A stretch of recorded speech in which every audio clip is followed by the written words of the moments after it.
అంటే పోలింగ్ రోజు అసలు కనపడకూడదు వాళ్ళు, ఉండకూడదు. వారికి ఎక్కడ ఓటు అయితే ఉంటుందో, వాళ్ళ సొంత ఊర్లో ఎక్కడైతే ఉంటుందో అక్కడికి వెళ్ళి వాళ్ళు ఓటు వేసుకోవాలి. ఈ గ్రామంలో వాళ్ళు ఎక్కడైతే విలేజ్ అండ్ వార్డ్ సెక్రటరీ స్టాఫ్గా విధులు నిర్వహిస్తున్నారో ఆ గ్రామంలో వాళ్ళకి ఏమీ రోల్ లేదు. వాళ్ళు అసలు ఉండకూడదు నైతికంగా. వాళ్ళు కూడా ఇంకొక చోట ఓటర్సే, వాళ్ళేమి ఆన్ డ్యూటీ పర్సనల్ కాదు. వీళ్ళు రక్షణ సిబ్బంది అయితే ఆన్ డ్యూటీ అవుతారు. యాక్చువల్ పోల్ సిబ్బంది అయితే ఆన్ డ్యూటీ, వాళ్ళకి పోస్టల్ బ్యాలెట్ ఉంటుంది.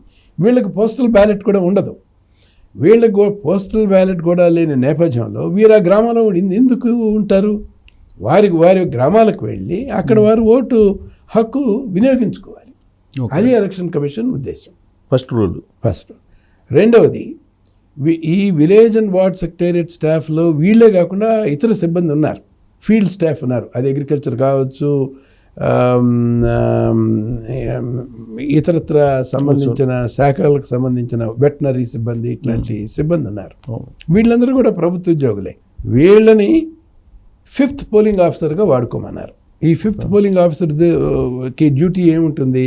ఒక ఓటరు ఓటు వేసి తిరిగి వెళ్ళేటప్పుడు అతను ఇండెలిబుల్ ఇంక్ మార్క్ చేస్తాడు. అది బాధ్యతాయుతమైన రోలే. దాన్ని కూడా మనం దాని ప్రాధాన్యత లేదు అని చెప్పడానికి అక్కడ కూడా చేయాలనుకుంటే ఇంకేయకుండా పంపించవచ్చు, మళ్ళీ దొంగ ఓట్లు చేసుకోవచ్చు. అలా చేయడానికి అవకాశం లేదు. అటువంటి పైగా వీళ్ళంతా రెగ్యులర్ గవర్నమెంట్ సిబ్బంది, వీళ్ళు వాలంటీర్స్ లాంటి వాళ్ళు, వీళ్ళు సెక్రటేరియట్ స్టాఫ్ అలాంటి వాళ్ళు కాదు. వీళ్ళు ఇతర అనుబంధ డిపార్ట్మెంట్స్ నుంచి వచ్చారు. అయినప్పటికీ వీళ్ళని ఏం చేశారంటే, వీళ్ళని ఒక పోలింగ్ స్టేషన్లో ఒక మనిషికి మించకుండా ఉపయోగించుకోండి. పైగా వీళ్ళందరినీ కూడా జంబ్లింగ్ పద్ధతిలో వీళ్ళందరినీ మండలంలో ఉపయోగించుకోవాలి. 3 సార్లు జంబ్లింగ్ చేస్తారు. ఈ 3 సార్లు జంబ్లింగ్ చేసినప్పుడు ఏ సిబ్బంది ఎక్కడికి వెళ్తారో ఎవరికి తెలియదు. 45 గంటలకు ముందు మాత్రమే తెలుస్తుంది వాళ్ళకి. అప్పుడు వాళ్ళు ఆ నిర్దేశించిన గ్రామాలకి వెళ్ళి పోలింగ్ పార్టీలో కలిసి పనిచేసి ఈ ఇండెలిబుల్ ఇంక్ మార్కింగ్ అది చేయాలనేది రెండవ నిబంధన. మూడవ నిబంధన, అసలు వాలంటీర్స్ని ఎన్నికల విధుల్లో నుంచి దూరంగా ఉంచాలి అని చెప్పి ప్రత్యేకంగా ఎలక్షన్ కమిషన్ ఆదేశించింది. ఈ నేపథ్యంలో అసలు వాలంటీర్ అనే అతను ఎలక్షన్ ప్రక్రియలో అతని నీడ కూడా, అతని ఆ ఛాయ కూడా ఎలక్షన్ ప్రక్రియలో పట్టడానికి వీలు లేదు. అది ఎలక్షన్ కమిషన్ నిర్దేశించింది. సో ఈ 3 దీంట్లో సార్ ఇప్పుడు వాళ్ళ దగ్గర వాలంటీర్ల దగ్గర మొబైల్ ఉంటుంది సార్. ఆ మొబైల్లో అందరి వివరాలు ఉంటాయి. అవి హ్యాండ్ ఓవర్ చేసుకోమని నేను చెప్పలేదా? అది హ్యాండ్ ఓవర్ చేసుకోమని అప్పుడు నేను స్టేట్ ఎలక్షన్ కమిషనర్గా ఉండి మున్సిపల్ ఎన్నికలు నిర్వహించిన నేపథ్యంలో ఒక పర్టికులర్ ఆర్డర్ ఇష్యూ చేశాను. ఏమిటంటే, గ్రామ పంచాయతీ అంతకుముందు పార్టీ రహిత గ్రామ పంచాయతీ ఎన్నికల్లో కూడా వాలంటీర్స్ దుష్ప్రవర్తన కలిగే రకంగా దుష్ప్రవర్తనతో ప్రవర్తించారు అన్న అభియోగాల నేపథ్యంలో మున్సిపల్ ఎన్నికల్లో ఈ వాలంటీర్స్ ఎటువంటి ప్రత్యక్షంగా పరోక్షంగా వాళ్ళ జోక్యం ఉండకూడదు, వీళ్ళని నిరోధించాము. మీరు చెప్పిన వాళ్ళ ఫోన్స్ కూడా ఏవైతే ఉన్నాయో అవన్నీ తహసీల్దార్స్కి సరెండర్ చేయాలి అని చెప్పి నేను ఆదేశాలు ఇచ్చాను.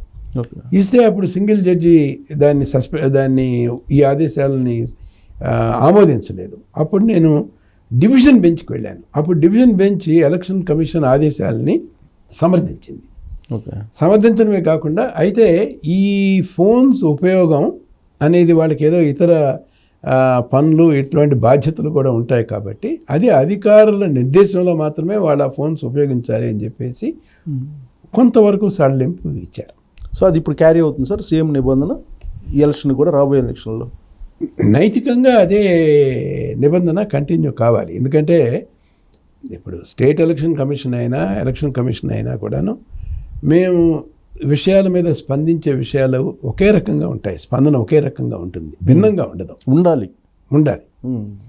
అంచేతే స్టేట్ ఎలక్షన్ కమిషన్ ఏ పద్ధతిలో స్పందించిందో దాన్ని డివిజన్ బెంచ్ ఎలాగైతే సమర్థించిందో ఆ విధి విధానాలన్నీ కూడా దీనికి నైతికంగా దీనికి కూడా వర్తింపు చేయాలి అని చెప్పి కూడా మేము ఎలక్షన్ కమిషన్ దృష్టికి కూడా మేము తప్పనిసరిగా తీసుకువెళ్తాం. సో ఇంకోటి సార్, ఇప్పుడు సీనియర్ సిటిజన్స్ ఉన్నారు కదా, వీళ్ళకి ఇంటి దగ్గర నుంచి ఓటేసే ఫెసిలిటీ ఈసారి కల్పించారు. దాంట్లో కూడా వీళ్ళ ఇన్వాల్వ్మెంట్ ఉంటుంది అని అంటున్నారు. దాన్ని ఎలా మీరు ఫేస్ చేస్తారు రాబోయే రోజుల్లో? వాళ్ళని ఇప్పుడు 12B కింద మొట్టమొదటిసారిగా సీనియర్ సిటిజన్స్కి అవకాశం కల్పించారు. అట్లాగే తీవ్రమైన ఆరోగ్య సమస్యలు ఉన్న వాళ్ళని ముందు రిజిస్టర్ చేసుకోమన్నారు. ఇంటి దగ్గరికి తీసుకొచ్చి వారికి వాళ్ళ చేత ఓటు వేయిస్తామన్నారు. దీనికి బిఎల్ఓస్ వాళ్ళు తోడ్పడుతుంటారు. వాళ్ళ కుటుంబ సభ్యులు కూడా ఉంటారు కదా, వాళ్ళ కుటుంబ సభ్యులు కూడా వాళ్ళతో కలిసి ఉన్న నేపథ్యంలో సీనియర్ సిటిజన్స్ మీద ఎలాంటి ఒత్తిడి తీసుకురారు. కానీ వాలంటీర్ది ఉంటుంది వాళ్ళ మీద ఎఫెక్ట్ అంటున్నారు. వాలంటీర్స్ రావడానికి వీల్లేదు. నేను అదే మీకు ఇంతకుముందు కూడా చెప్పిన విషయం ఏంటంటే, ఎలక్షన్ ప్రక్రియలో వాలంటీర్స్ అనేవాళ్ళు భాగస్వామ్యులు కాదు, ప్రత్యక్షంగా కానీ పరోక్షంగా కానీ. వాళ్ళు వాళ్ళకి ఎటువంటి సంబంధం లేదు. వాళ్ళు ఏ రకంగానూ ప్రభావితం చేయకూడదు, చెయ్యరాదని చెప్పి నిబంధనలు చెప్తున్నాయి. కానీ రీసెంట్గా జరిగినటువంటి సమావేశంలో జగన్మోహన్ రెడ్డి చాలా క్లియర్గా వాలంటీర్లే నన్ను గెలిపించాలి, ఈసారి మీరే ఎన్నికల్లో పార్టిసిపేట్ చేసి మీరే పోలింగ్ దాకా ఓటర్లను తీసుకురావాలని చెప్పి డైరెక్ట్ చెప్పారు ముఖ్యమంత్రి హోదాలో. అంటే మీరు 14వ తేదీన ఫిరంగిపురంలో జరిగిన వాలంటీర్ల అభినందన సభ దాంట్లో గురించి మాట్లాడుతున్నాను. నేను కూడా ఈ విషయం చూసిన తర్వాత నేను కూడా చాలా ఆశ్చర్యచకితుడయ్యాను. ఎందుకంటే ఎలక్షన్ను ఎలా జరపాలి అనేది పూర్తి నియంత్రణ, పూర్తి అధికారాలు సంపూర్ణంగా ఎలక్షన్ కమిషన్కు ఉంటాయి. ఎలక్షన్ కమిషన్ ఒక ఆదేశాలు జారీ చేసిన తర్వాత దాన్ని ఏ రాష్ట్ర ప్రభుత్వం కానీ ఏ వ్యవస్థ కానీ దాన్ని ధిక్కరించడానికి అవకాశమే లేదు. ఎలక్షన్ కమిషన్కు ఉండే అధికారాలని విశేష అధికారాలు అంటాం, ప్లీనరీ పవర్స్ వీటిని. దీన్ని రాజ్యాంగం గుర్తించి గౌరవించి రాజ్యాంగం ఎలక్షన్ జరుగుతున్న నేపథ్యంలో కట్టబెట్టిన అధికారాలు. దీనికి విరుద్ధంగా ఏ వ్యవస్థ కానీ వ్యక్తి కానీ ప్రభుత్వం కానీ ఎవరైనా కనుక పనిచేసినట్లయితే వారి మీద తీవ్రమైన చర్యలు ఉంటాయి. ఎవరు దానికి మినహాయింపు ఇవ్వడానికి వీల్లేదు. అంచేత ఎలక్షన్ కమిషన్ వాలంటీర్స్ని ఎన్నికల ప్రక్రియలో దూరంగా ఉండాలి అని ఆదేశించిన నేపథ్యంలో వాలంటీర్స్ అవ్వాతాతల్ని ఎలక్షన్ పోలింగ్ స్టేషన్ దాకా వెళ్ళి వారు ఓటేసేలాగా చూడాలి, అది కూడా మన ప్రభుత్వానికి అనుకూలంగా ఓటు వేసేలాగా చూడాలి అని నిర్దేశించడం, ఇది ఎలక్షన్ కమిషన్ ని ధిక్కరించడం కిందే వస్తుంది. మరి దాని మీద ఇంతవరకు యాక్షన్ లేదు సార్. అట్లీస్ట్ సుమోటా కన్నా ఎలక్షన్ కమిషన్ దాన్ని పరిశీలించిన దాఖలాలు లేవు. ఇది 14వ తారీఖే జరిగింది, ఇవాళ మనం 17వ తారీఖులో ఉన్నాం. అంచేత ఎలక్షన్ కమిషన్ నోటీస్లోకి రాలేదు అని మీరు అనుకోవద్దు. ఎలక్షన్ కమిషన్కి రాష్ట్ర CEO కళ్ళు చెవులుగా పనిచేయాలి. ఈ CEO ఆంధ్రప్రదేశ్ ఎవరైతే ఉన్నారో ఇక్కడ జరుగుతున్న పరిస్థితుల్ని ఎలక్షన్ కమిషన్కి చేర్చాల్సిన బాధ్యత అతనికి ఉంది. ఆ బాధ్యత నుంచి అతను ఆ బాధ్యతను విస్మరించలేడు. ఇక్కడ రాష్ట్ర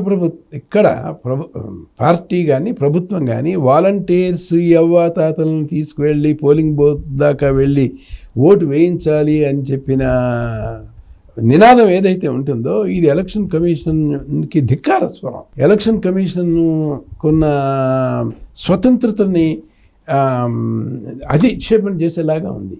అంతే కదా, నిబంధనలకి విరుద్ధంగా చేసినట్టే అవుతుంది, ఖచ్చితంగా చేసినట్టే అవుతుంది. మరొక అంశం ఏంటంటే సార్, రీసెంట్గా మనం చూస్తే కనుక ఆల్రెడీ అంటే ఎన్నికలు కూడా రాలేదనుకోండి, షెడ్యూల్ రాలేదు కాబట్టి కోర్టు లేదు, అయినప్పటికీ కూడా ఇప్పుడు ఆయన ఆ సమావేశంలో ఆయన అవార్డ్స్ ప్రకటించారు, తాయిలాలో ఏదో కొంత అమౌంట్ కూడా ఇచ్చారు. దాన్ని ఎలక్షన్ పరిధిలోకి తీసుకోవడానికి లేదా? నైతికంగా తప్పు, రాజ్యాంగపరంగా చట్టబద్ధంగా తప్ప లేదా అనే దాని మీద నేను కామెంట్ చేయలేను. బట్ ఎలక్షన్లు వస్తున్న నేపథ్యంలో ఎలక్షన్లో చురుగ్గా పనిచేయాలి అని మీరు చెప్పి వాళ్ళకి ప్రోత్సాహకాలు ఇవ్వటం అనేది అనైతికం. అది రాజ్యాంగ స్ఫూర్తికి మాత్రం ఖచ్చితంగా విరుద్ధం. సో దీన్ని ఎవరన్నా కావాలంటే చట్టబద్ధతను గురించి ఎవరైనా సవాలు చేయొచ్చు. సమున్నత న్యాయస్థానాల్లో దీన్ని సవాలు కూడా చేయొచ్చు.